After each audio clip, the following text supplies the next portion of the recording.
Hey, okay, welcome back to the Cable Data Science channel. This is the second video in the series, which I'm titled R is My Mistress. I'll just explain briefly that the word is my mistress is an homage, a nod to the great big band leader Duke Ellington, whose autobiography was titled Music is My Mistress, and therefore my video is entitled R is My Mistress, okay? My objective during these videos is to make the videos no longer than 30 minutes. So we better get started then, right? Okay. The data we're using actually comes from another person. It's international trade data. It includes information like country, imports, exports, product, and trade in US dollars, okay? So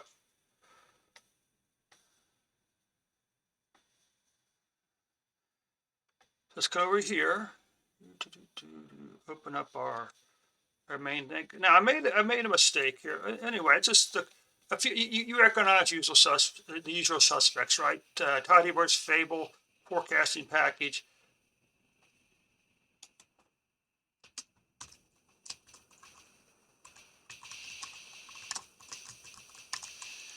If any of you have used forecast, well, this is uh,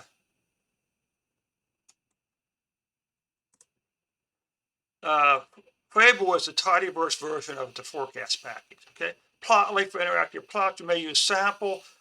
Tibbles. We may not use feast actually either. It never hurts to keep things simple. We don't need forecast because we're using a Fable, right? Let's just get rid of anything we don't actually need here right now.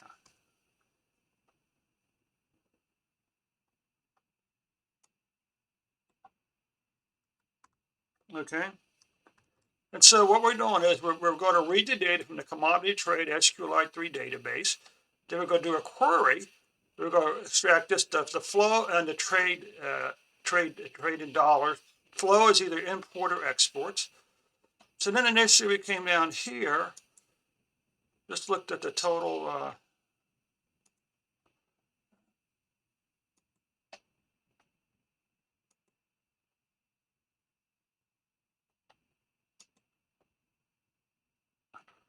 For now we just pull out this.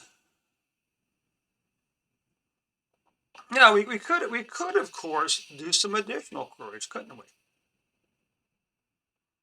We could, for instance, use the where clause to execute two queries, one for imports and one for exports, but that's okay.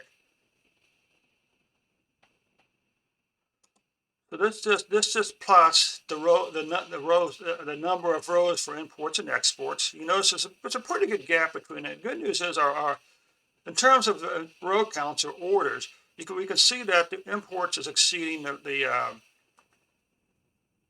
the import. Now, if you look at this in terms of just dollars, you can see that it's a little bit closer. Okay. So now we're going to come down here. We're going to get rid of all this, and we're going to create two additional data frames.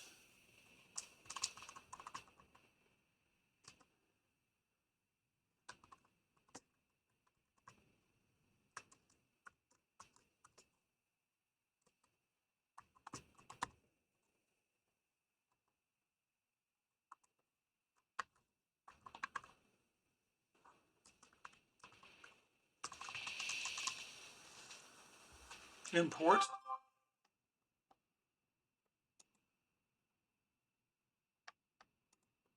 And we can see the imports has, well, interesting, in terms of the numbers, it actually has more rows than exports apparently.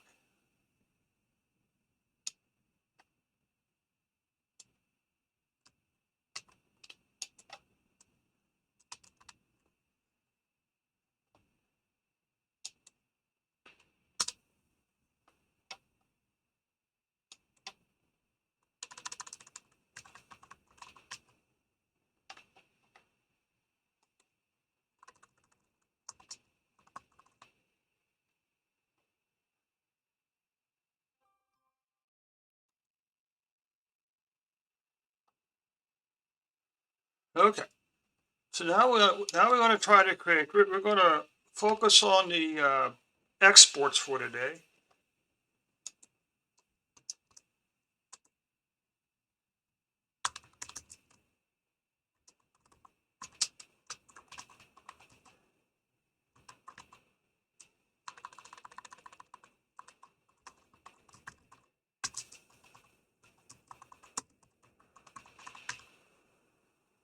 All right.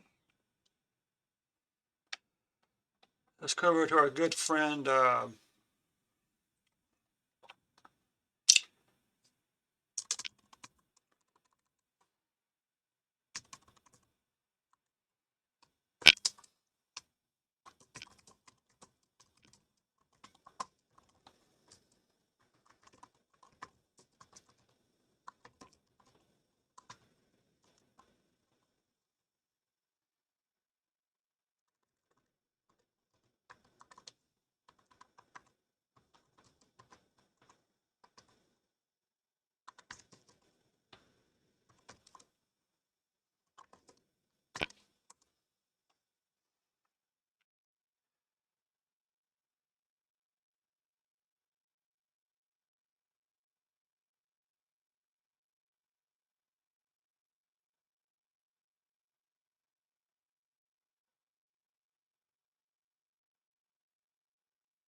Okay.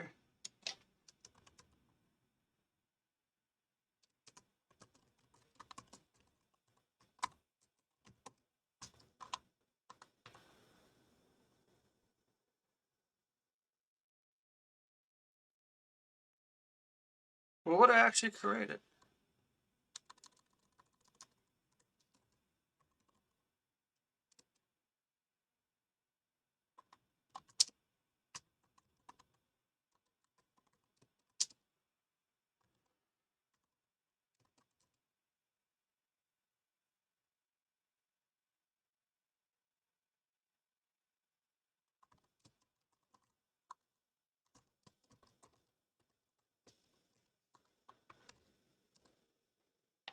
So this looks like it'll create one sequence, okay, by year for the entire length of the data frame.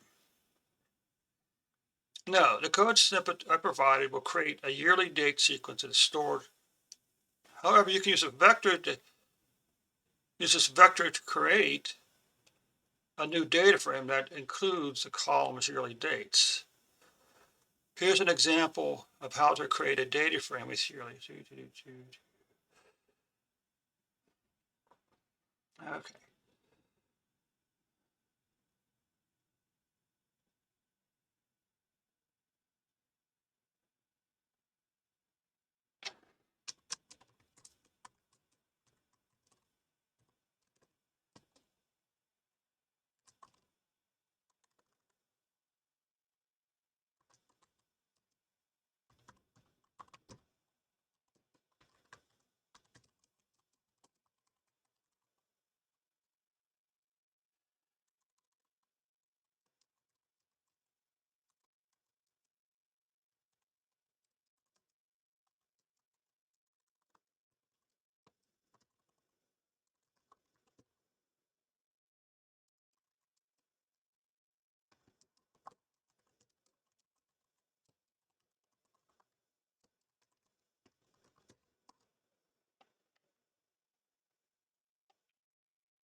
Okay.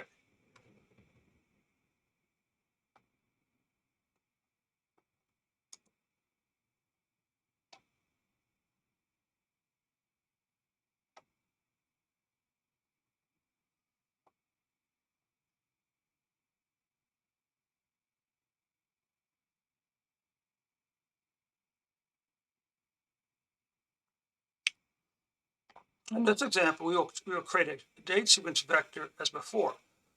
We then add a new column to the existing exports data frame called this. The new column is called the vector. This will repeat the same sequence of yearly dates from all the rows in the export database. So that's pretty easy. And that actually works. Probably pretty doggone simple. So we actually want this to be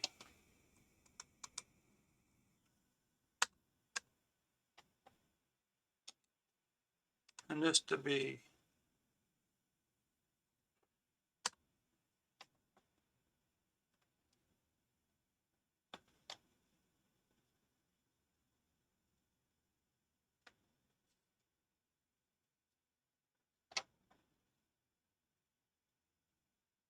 let's read this again.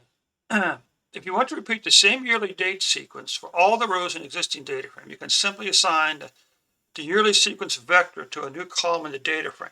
Here's an example of how to add a new column with the yearly date sequence to an existing data frame called exports. In this example, we will create the new yearly sequence vector as before. We then add a new column to the existing exports data frame using the dollars sign. The new column is called yearly dates. This will repeat the same sequence of yearly dates for all the rows in the exports data frame. Note that the number of rows in export must be the same length.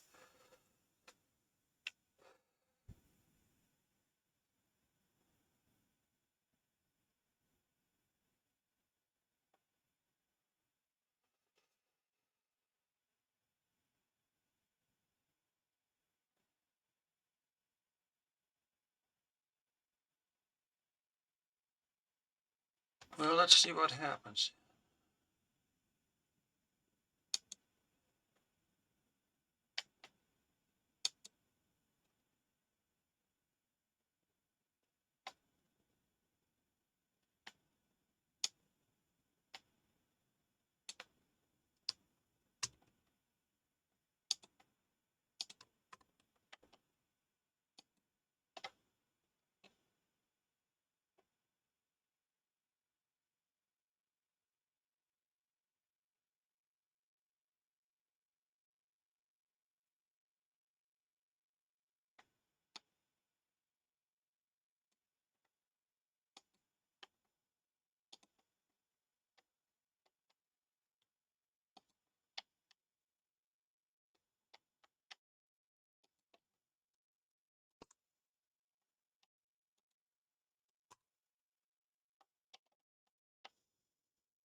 Oh, but oh, baby. There's our dates.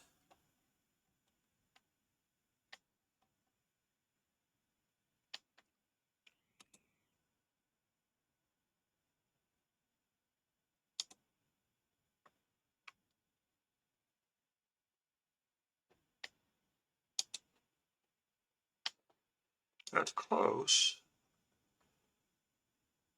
Oh, no, no. Okay, same problem before. We want to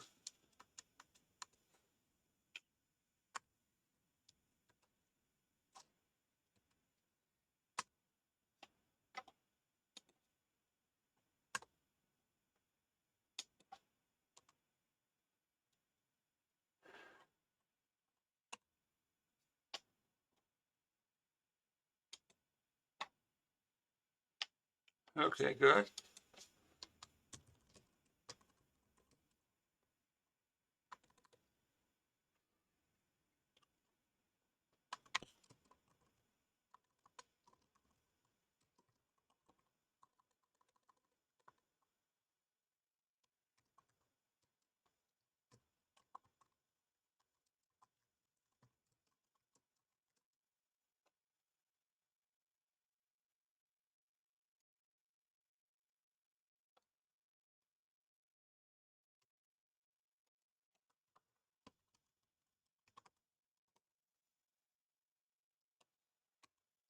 Let's do this. Exports.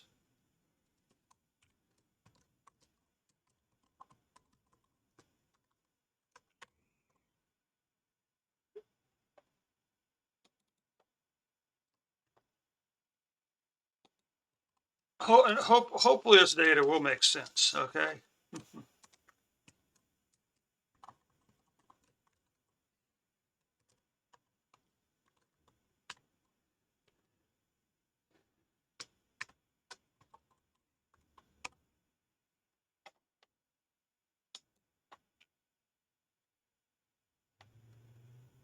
probably helpful if we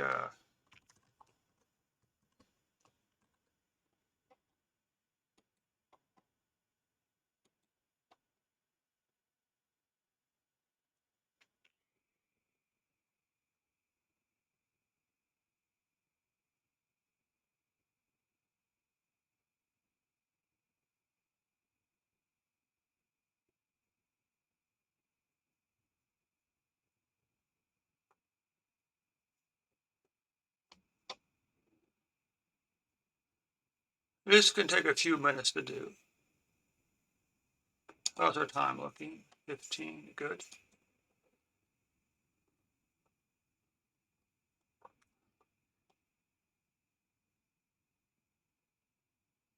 So even though there were, in terms of row counts, there were fewer exports than imports, the exports in terms of dollars should have been greater, okay?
So we'll plot a count, and then we'll actually plot the sales total in U.S. dollars by year. Now this original data had a lot more details to it. It included things like the product or commodity it was actually sold. It included a quantity number, which may have been the unit quantity. It included a category number, so the broad category for products. But in this case, we're really only interested in forecasting uh, imports and exports in total U.S. dollars by year. Okay, and as you can see, this is taking a few months to run. Even though we only have 3.2 million rows, it still takes a fair amount of time to run. Okay. Now the obvious question is, would it have been quicker to run this query as an SQL query? That's the question we could ask ourselves. We could, of course, also go over to SQLite itself and create a table. Create a table that contains a count of the number of rows and the U.S. dollars by date. Okay. And this is the question: at what point do you switch? Where in your data pipeline, where do you begin with this data? Uh, Assuming that the data is in a database, where do you begin? Do you simply export the raw data from the database, or do you actually do some preliminary, uh, aggregate functions on the data to cut down the amount of data you're actually importing into the system? Because you can see this, I'm doing a simple count, okay, on the data frame, and it's taken a few moments to do. And as I said, this is going to be a three-part series. Today's video is going to end, hopefully, hopefully with with simply the row count and plot of the row count for exports by year and total sales in US dollars by year. Okay? And eventually, what's going to come up after this? Probably, maybe hard to say, tomorrow, Saturday, something like that. We're going to use Fable to do two forecasts. We're going to do an auto remote forecast on the data, and we're going to do try to do some ETS forecasts on the data also. We'll also be repeating this exercise with the imports. We may even go to the point of calculating sort of the gross profit, which would be profit would be sales minus imports, exports minus imports. Okay, so we're gonna look and see how much what's the degree of difference, how much, what's the percent of increase or decrease for over time for the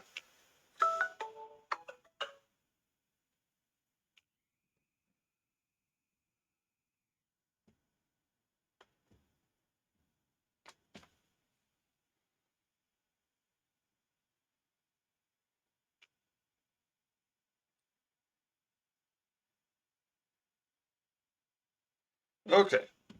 Let's try something a little different here. Yeah, this is taking a lot longer to do than I expected. Let's go over here.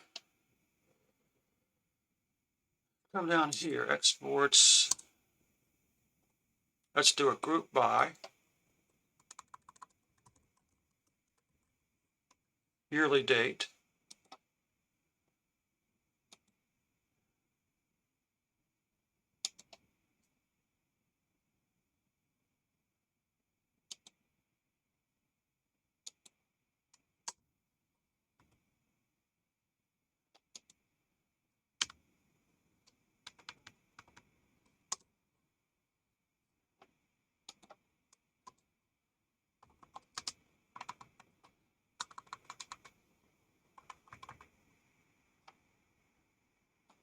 Let's actually create a little data frame here. We'll come over here. We'll say equals. Then we're going to say count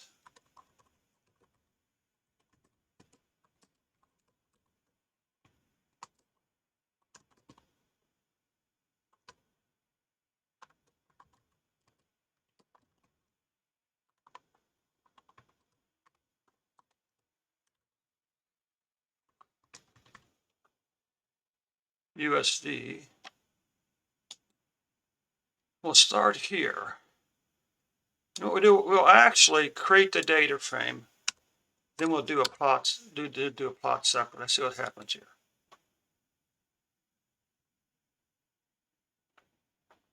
Depending on how long it takes to do this count again.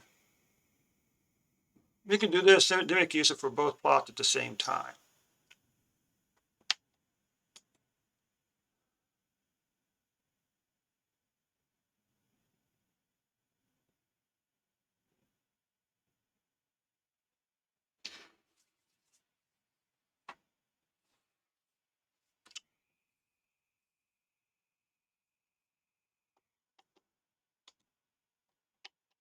We got 6 minutes to go.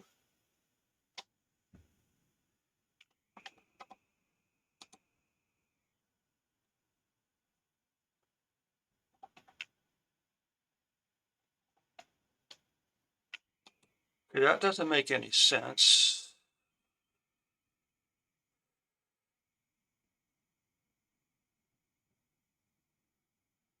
That doesn't make any sense. Because there should be one row, unless, of course, it's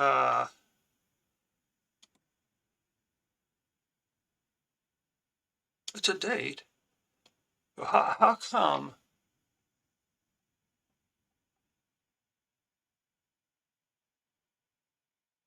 See, because this keeps repeating. And that's not supposed to do that.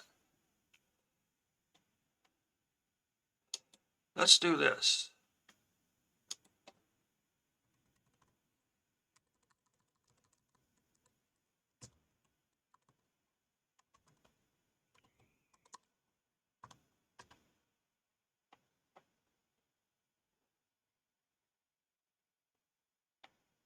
Let's get rid of this.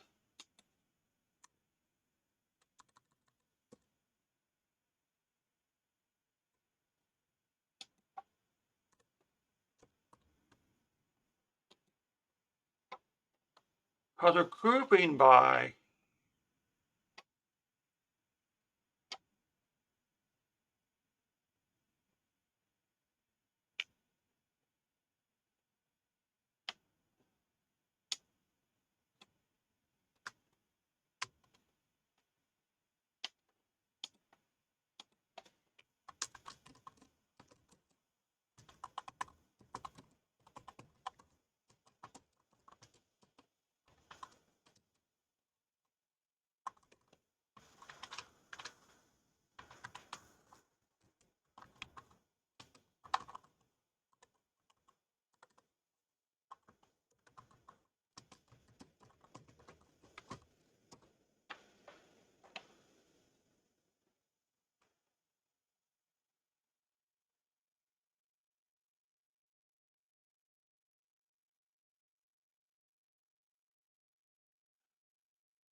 yeah, so this should only be one row, right, for each date.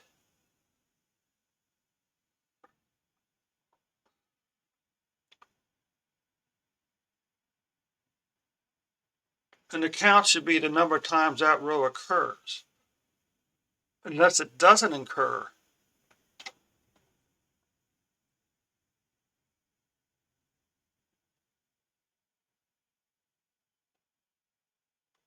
How strange.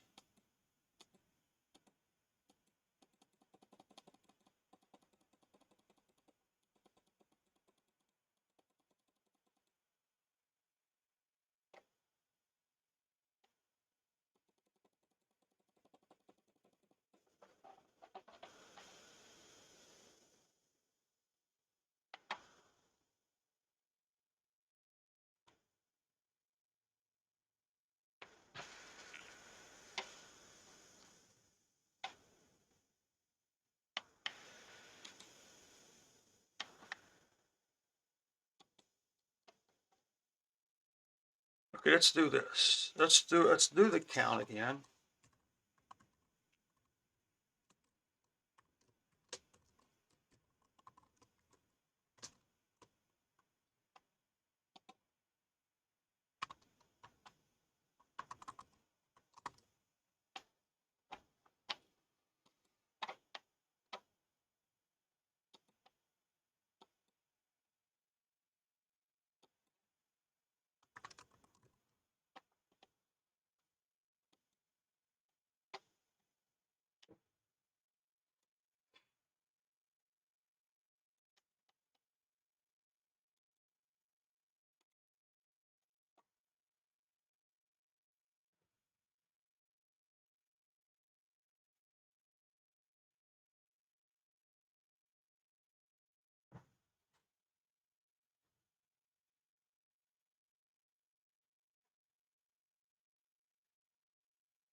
Unfortunately, I'm going to have a give you a cliffhanger here.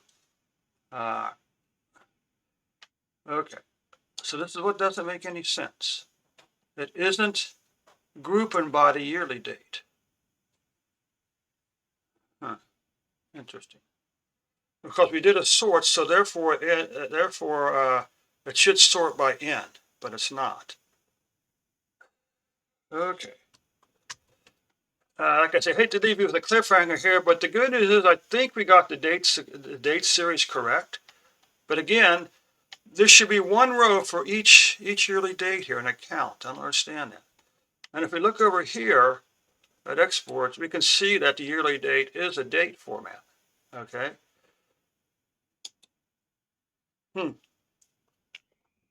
Anyway, that brings this video too to a close. And we'll see you in the next day or two when we hopefully come back and get this situation resolved.